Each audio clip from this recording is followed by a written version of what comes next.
नमस्कार गाइस। आज का हमारा टॉपिक रहेगा कैश फ्लो के ऊपर। देखिए कैश फ्लो क्या होता है। बेसिकली कैश फ्लो में हमें कितना पैसा आ रहा है, कितना पैसा जा रहा है, इसका जो फ्लो है, बहाव है, इसी को कैश फ्लो कहते हैं। मतलब दो चीज़ें होती हैं। देखिए, एक होता है प्रॉफिट, एक होता है कैश। क्या दोनों एक ही चीज़ है? जवाब है नो। क्यों? प्रॉफिट सिर्फ पेपर पे दिखता है, कैश बैंक अकाउंट में दिखता है। Again I repeated, profit paper में दिखता है, कैश बैंक अकाउंट में दिखता है। अब दोनों चीज़ों में डिफरेंस समझते हैं। देखिए, मान लो आपने 1 लाख का मटेरियल बेचा, ठीक है, जिसमें आपका मार्जिन सब कुछ काट के प्रॉफिट आफ्टर टैक्सेस पैट वो बचा 40,000, 60,000 के अदर एक्सपेंसेस निकल गए सारे। तो 40,000 का प्रॉफिट हुआ वो, है ना। अब उसमें क्या चीज़ आ जाती है? Credit cycle. आपने सामने वाले को मटेरियल दिया 1 लाख का, 40,000 उसमें आपका प्रॉफिट है, 60,000 का लागत लग गई, जो भी लगना था, सारे एक्सपेंसेस। अब वो भाई पेमेंट नहीं आई बैंक अकाउंट में। अब वो बैंक अकाउंट में आएगी तभी वो कैश में कन्वर्ट होगा। प्रॉफिट है, सिर्फ वो अभी किस में है? पेपर में, डॉक्यूमेंट में। बट उसमें जो क्रेडिट की लिमिट्स हैं, जैसे 45 डेज में मिलेगा आपको, कितने टाइम में होगा, वो depend upon your proforma invoice या जो भी आपकी सामने वाली पार्टी से on the table MOU sign हुआ या डिस्कस हुई है कि हमारा पेमेंट साइकिल इतना है, हम इतने दिन में पेमेंट करेंगे, है ना।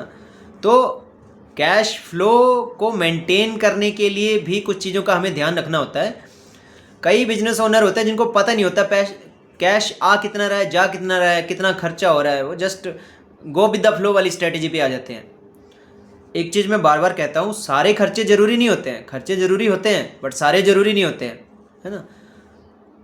डेली पहले तो ट्रैकिंग करो, डेली कहाँ कितना आ रहा है, कितना जा रहा है, हमारे पास ट्रैकिंग रिकॉर्ड होना चाहिए। सेकंड, उन चीज़ों को लिस्ट आउट करो जो नेसेसरी एंड अर्जेंट या नॉन अर्जेंट है चीज़ें, कि हाँ जो मुझे चाहिए, जो नहीं चाहिए। बहुत सारी चीज़ें ऐसी होती है जिसमें अननेसेसरली कैश बर्न कर देते हैं कई बार, है ना। ये समझे हाँ ठीक है, कंपनी का चल रहा है। बार बार रिपीट कर रहा हूँ, खर्चे ज़रूरी होते हैं पर सारे खर्चे ज़रूरी नहीं होते हैं, है ना। कुछ होते हैं हम अपने कंफर्ट के लिए लगा दे रहे हैं, बट एक स्टेबल ऑर्गेनाइजेशन जब बन जाए, व्हेन योर टर्नओवर, है ना, goes to the higher side, तब समझ भी आती हैं चीज़ें। अब आपके पास रनवे है 1 महीने का खर्चा, 1 महीने कंपनी चलाने का, और अब अंधाधुंध खर्चे चलाए जा रहे हो, फालतू के खर्चे कर रहे हो, कहीं ना कहीं योर बिजनेस क्या बन गया? शमशान घाट। तो बड़ा ही केयरफुली इन चीज़ों को ध्यान में रखना है। कैश फ्लो पे पूरी नज़र होनी चाहिए, कहाँ आ रहा है, कितना आ रहा है, कहाँ जा रहा है, कैसे करना है, मार्जिन कितने बच रहे हैं मेरे। और कोशिश ये करो, सारी चीज़ें क्लियर करो सामने वाली पार्टी से, कैश को फंसाओ मत। क्रेडिट साइकिल की एक लिमिट होती है। अब कई लोग मटेरियल दे देते हैं, पेमेंट आ ही नहीं रही, वेट कर रहे, फ़ोन कर रहे। ऐसे नहीं होता है। MOU साइन करो सामने वाली पार्टी से, या तो फिर एग्रीमेंट साइन करा लो कि हाँ ये हमारे स्टैंडर्ड्स हैं और ये इतने टाइम में हमें पेमेंट डिस्पर्स करनी पड़ेगी, आपको खाते में डालनी पड़ेगी, सो दैट एक हेल्दी ऑर्गेनाइजेशन रन हो सके, है ना। ऐसा नहीं है पीछे पीछे लगा लिया, इट मीन्स जो आपकी कंपनी है वो फिर फेलियर साइड में जाएगी। तो आई होप इस वीडियो में आपको काफ़ी कुछ समझ आया होगा। फिर भी अगर आपकी कोई क्वेरीज आप कमेंट सेक्शन में बता सकते हो। चैनल को ज़्यादा से ज़्यादा सब्सक्राइब, शेयर, लाइक करना है। धन्यवाद।